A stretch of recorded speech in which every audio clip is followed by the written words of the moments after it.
இங்கிலாந்து தேசத்தில் புகழ்பெற்ற சுவிசேஷகரில் ஒருவர் ஜார்ஜ் ஒயிட் ஃபீல்ட் ஆவார். ஒருமுறை அவர் தனது குதிரை வண்டியில் பிரயாணப்பட்டு போய்கொண்டிருந்தார். அப்பொழுது வழியில் ஒரு பெண் அதே குதிரை வண்டியை ஏறினார். சிறிது தூரம் பிரயாணத்திற்கு பிறகு தனக்கு எதிரே அமர்ந்திருந்த ஊழியரிடம் அப்பெண், நீங்கள் தான் சுவிசேஷகர் ஒயிட் ஃபீல்டா? உங்களை பார்த்தால் அவர் போல் தெரிகிறதே என்று கேட்டார். அவரும் அந்த பெண்ணிடம் ஆமாம் நான் தான் என பதிலளித்தார். உடனே அந்த பெண் சற்றும் தாமதிக்காமல் குதிரை வண்டி ஓட்டுநரை பார்த்து, இப்பொழுதே வண்டியை நிறுத்துங்கள், நான் கீழே இறங்கிக் கொள்கின்றேன், இந்த ஆளோடு நான் பயணம் செய்ய விரும்பவில்லை என கூறி வண்டியை விட்டு கீழே இறங்கினார். அப்பெண்ணிடம் ஒயிட்ஃபீல்ட் இப்படியாக ஒரு கேள்வியை கேட்டார்.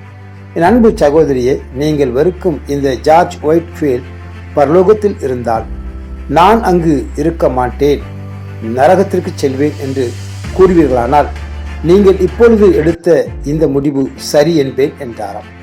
சாதனை படைக்காமல் சாதனையாளராக முடியாது, ஆனால் கொலை செய்யாமலே கொலைபாதனாகிவிடலாம்.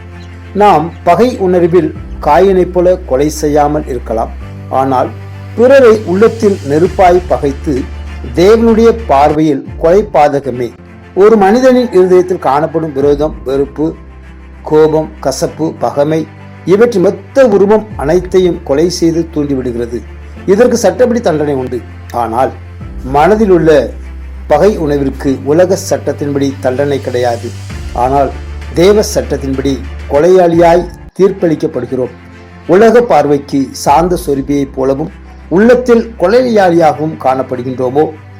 முதலாவது நமது சொந்த சகோதர சகோதரிகளை நேசிக்க கற்றுக்கொள்வோம். அப்பொழுது அவருடைய ஜீவன் நமக்குள் நிலைத்திருக்கும். மட்டுமல்லாது நமது உபசரணை, காணிக்கை, நற்செயல், தியாகம் என அனைத்தையும் கர்த்தர் அங்கீகரித்து ஆசீர்வதிப்பார்.